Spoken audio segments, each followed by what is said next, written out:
Hello there. Once again, this is Anton from Anton Bay. Thank you once again for stopping by the collection room. Today I'm looking at some comics. Now I know the the collection room is still under some construction, working on getting the shelves and everything done. And when I get it all done, I probably will give you guys a little tour of it just so you can kind of see how I got it set up.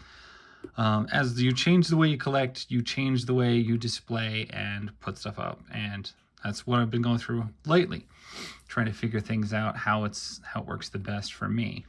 But anyway, today we're looking at some more issues of the Nightman. This is issues 5 through 8.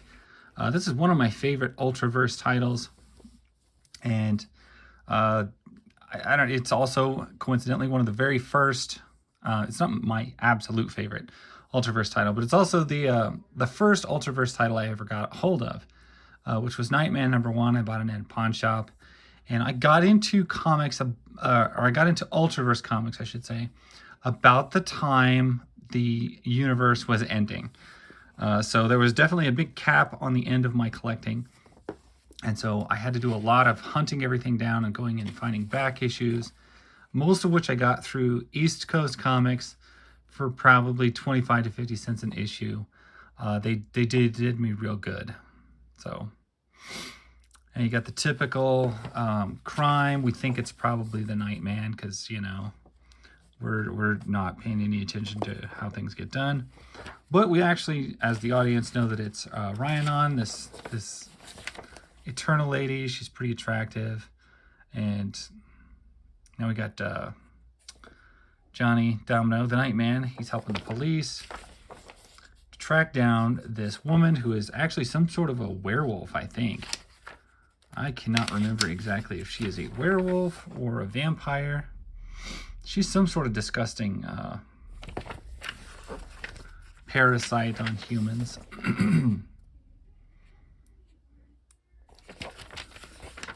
The art is pretty decent for this issue. This is the standard Nightman artist, and it is, who's doing this? Kyle Hotz, and this is 1994. Just an FYI to kind of give you some perspective of where we are in the timeline. But it's good looking stuff. And this is, what is it, Norm Breyfogle? Steve Englehart. And not Breyfogle. I know Breyfogle did some work with the Ultraverse, but not this far in. So he's tracing this lady down who eats people. And yeah.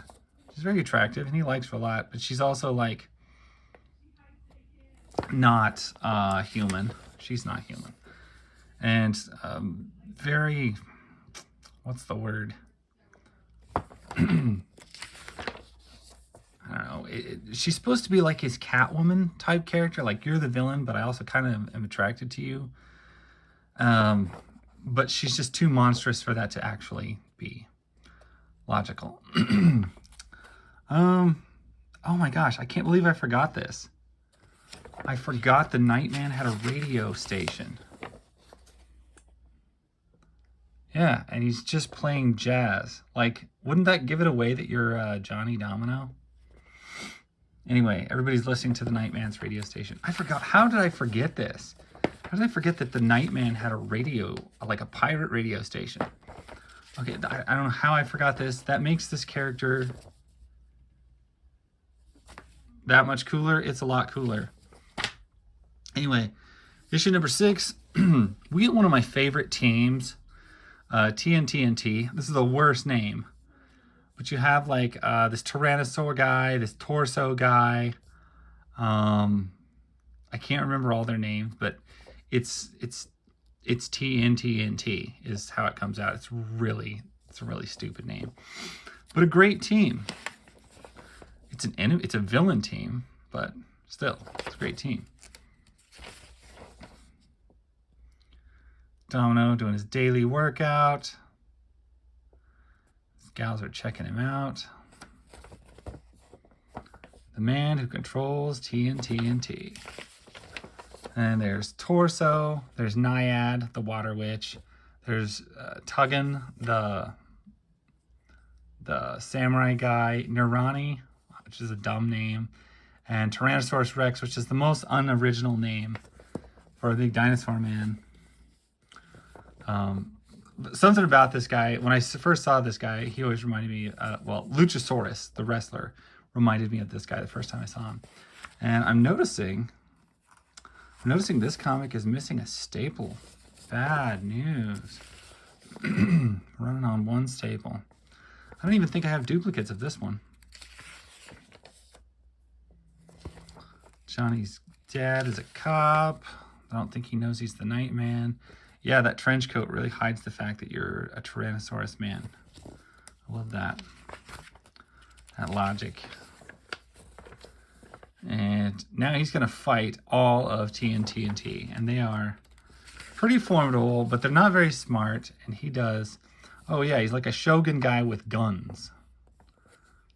And Torso, he just like floats right. He is literally a torso with like telekinetic arms, which is, it's weird. And the Nightman figures out a way to defeat each of these. The Water Girl, he takes out pretty easy with his little shocky things.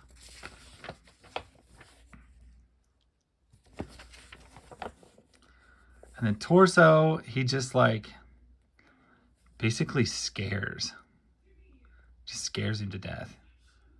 And how they make this this metal face look worried cracks me up, but they managed to. Yeah, he just skill saws into the stomach. And yeah. He doesn't even hurt him. It's just he's so like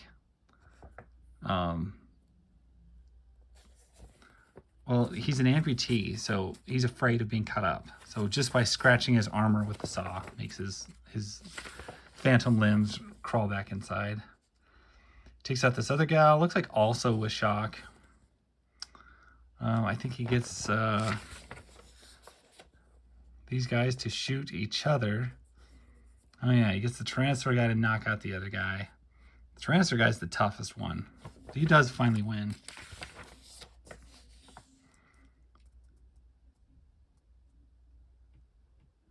By having him drop a house on himself, Shredder style.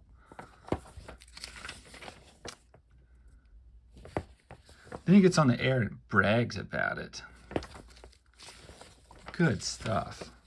I mean, it sounds cheesy, but it's actually really good. This is a great issue of Nightman. And I think this is where we find out that, I want to say it's this lady. Yeah. Or no. Oh, I can see why I got these confused. It's a different villain. So he fights a werewolf too. Tracks this werewolf guy down. I was thinking that one gal, the Ryanon lady, she turns out to be a werewolf, but I cannot remember. It's been too long. Either way, you're seeing some great art. It's the same artist throughout this whole era. It's a little exaggerated, like a little bit jagged features, but I'm pretty into it. I thought it suited the character and the book quite well. And this is really Nightman hitting his stride as far as the character goes. And a big purple werewolf guy. I mean, who doesn't love that? And this, I mean, they drew a lot of this stuff. I think the Nightman tended to be one of the more gory and violent titles, mostly because of the weird, twisted villains that he fought.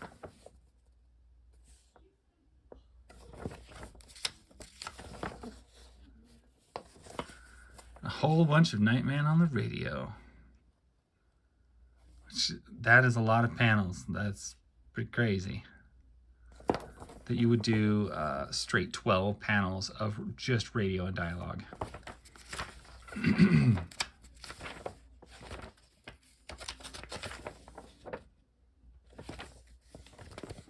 Because losing does in fact suck. Put those guys right back up there. And that's still my comic squid backdrop. Comic octopus. Comictopus. This is Nightman number 8. He's still getting that fantastic art by Hotz. Kyle Hotz. Nightman breaking into a large conversation in a bunch of small panels. Pretty interesting work. Got the wolf guy. I think that's normally how Nightman happened. Was most bad guys, most villains, he would get like 2 issues back to back to take them on, and then it would change. And here we got TNT is back. Tech Knight is back, which was, I think, one of the more difficult villains he faces.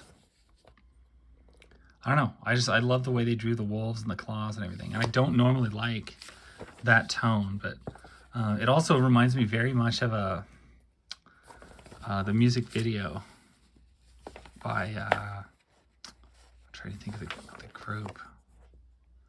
Ghosted. Yeah. Get Some by Ghosted. Very interesting music video. A lot of werewolves. Good stuff. I recommend it. I remember this. I was thinking it was the Tyrannosaur that he did this to, where he shocks like the spine. But I guess it was the wolf guy.